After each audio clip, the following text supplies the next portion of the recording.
که تر دې دمه پورې تاسو زموږ چینل نه وي سبسکرایب کړی نو په سبسکرایب بټن باندې کلیک وکړئ. که ویډیو مو خوښه شوه نو په لایک بټن باندې کلیک وکړئ. د نور سره شریکولو لپاره په شیر بټن باندې کلیک وکړئ. خپل وړاندیزونه او نظرونه د کمنټس په برخه کې زموږ سره شریک کړئ.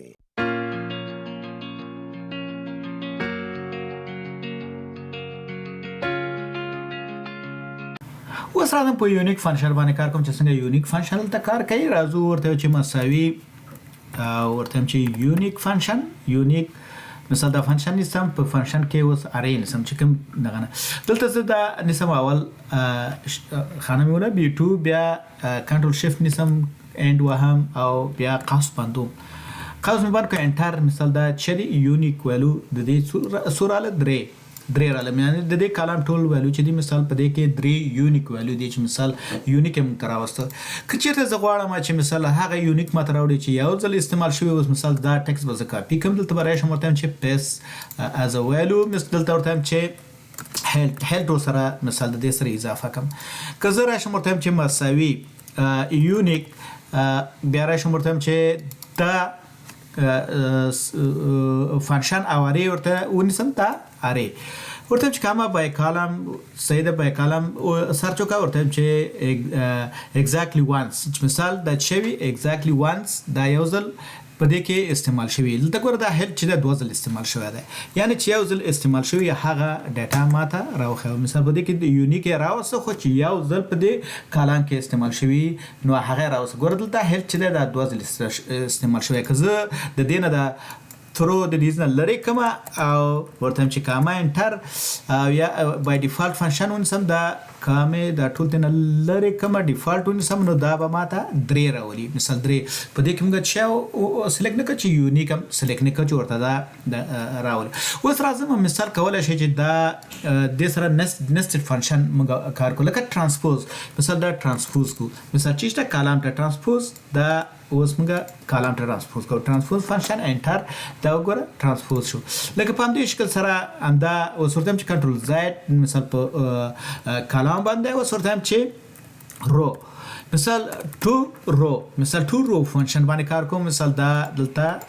قوس بندوم نو دا به رو ته وړي مخکې موږ ویل چې تو کالم فنکشن مثال دا موږ رو کالم ته اړول مونږ کولای شو چې مثال د یو نه زیات کالم چکو یونیک کو که زه راشم ورته چې مساوي ورته چې یونیک کله چې زه ته یونیک فنکشن کاروم نو زه دا دوه کلمه ونسم لکه دا مثال دا دوه کلمه یونیک وي مثال تم تاسو ریکارډ رااله په دې ګوره هیلپ یو ځل دوه ځل خدلته مثال دا سیلز منیجر دا پوزیشن چک فرق کوي په سیلز کې نو دا دواړه یونیک دي یعنی دا دواړه کلمه چې دی ګوره دا یونیک ده دا یونیک ده په دې شکل سره که زه دلته راشم ورته چې مساوي او بیا ورته چې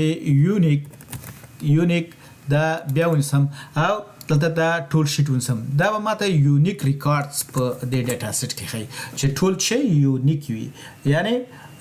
بل نوی راغلی پکې تاسو کولای شئ چې همدغه دلته د دې فورمولا دلته سلیکټ کړئ فورمولا کې دلته راشئ ورته وایئ چې 301 مثلا دا 301 ریکارډ په دې شکل سره تاسو کولای شئ چې دا دغه کوي ډاټا سیټ هم جوړ کړئ که زه دا سلیکټ کوم ورته دلته ډبل کلیک کوم نو د دې سایز د کالمونو سایز به فکس شي په خپل اتوماتیکل باندې دا شي فکس شي اوتو فکس بشي دلته زه ورته دا نیسم ورته چې شارټ ډیټ مثلا دا فارمټ د دې ما شارټ ډیټ واړم شارټ ډیټ نو دا یونیک فنکشن چې مثال څنګه تاسو کاروئ مثلا دا د نورو فنکشن سره هم کار ترانسپوز یا فلټر یا د نور سره هم دا تاسو کارولای شئ چې څنګه وکړئ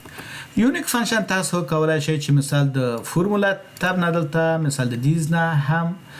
وکاروئ لکه دلته ګورئ دا یونیک فنکشن مثال د دیز نه کولای شئ چې دلته سلیکټ کړئ او ورته چې اوکې مثال دلته دا تاسو ته یونیک ویلو راوړي دا یونیک فنکشن چې څنګه تاسو یونیک فنکشن کاروئ. مننه چې تر دې دمه زما سره وئ یو کمنټ چې تاسو خوښ شوی وي او یا تاسو په دې ویډیو کې نوې زده کړې وي د کمنټس په برخه کې ولیکئ. دا ویډیو د نورو زده کوونکو سره هم شریک کړئ ترڅو هغوی هم ترې استفاده وکړي. ستاسو نظرونه شریکول او فعاله ونډه ماته انرژي راکوي چې ترڅو دغه کورس ژر او په سمه توګه بشپړ کړم. نو ستاسو څخه هیله کوم چې خپل نظرونه